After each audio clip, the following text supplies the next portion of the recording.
Thank you, Speaker. My question is to the Minister for Health. Minister, there are now 422 medications on the TGA medicine shortage report list. These include blood thinners, medications for glaucoma and HRT patches. My constituents can't access the Novavax and the Shingrix vaccines. Medication shortages in this country are getting worse, they're not getting better. What is your plan for ensuring Australians can have access to the vaccines and the medicines that they need and deserve? The call to the Minister for Health and Aged Care. Thank you, Mr Speaker, and I thank the member for Kooyong for her question. I'll deal with Novavax and Shingrix perhaps first of all.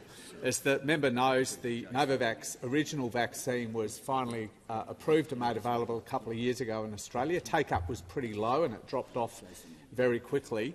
The original vaccine was withdrawn from the market more than 12 months ago in Australia because essentially Novavax stopped making it. As the member probably knows, the Omicron version of the vaccine has been considered by TGA for registration here in Australia over some time. I'm advised a few weeks ago Novavax decided to withdraw that application for registration. I encourage Novavax to continue working with the TGA. We would like to see as many COVID vaccines on the market as possible, but ultimately that is a matter for the company. In terms of Shingrix, we have the most comprehensive shingles vaccine program in the world.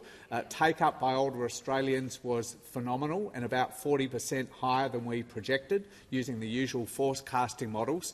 As a result, we negotiated the supply of an additional 750,000 doses of the Shingrix vaccine, which has already been delivered over recent weeks to all of the state and territory governments. That should be hitting vaccination points, GP surgeries and pharmacies pretty much as we speak, and we've got another 400,000 as well being delivered in May and June. So we hope that some of those supply issues should be resolved. The member, though, points to a broader challenge countries across the world are having right now in a global market with the supply of a range of really important medicines. And TGA works with those sponsors to try and resolve those supply concerns. We work with doctors and pharmacies where possible to arrange alternatives to a medicine that might be in global supply shortage.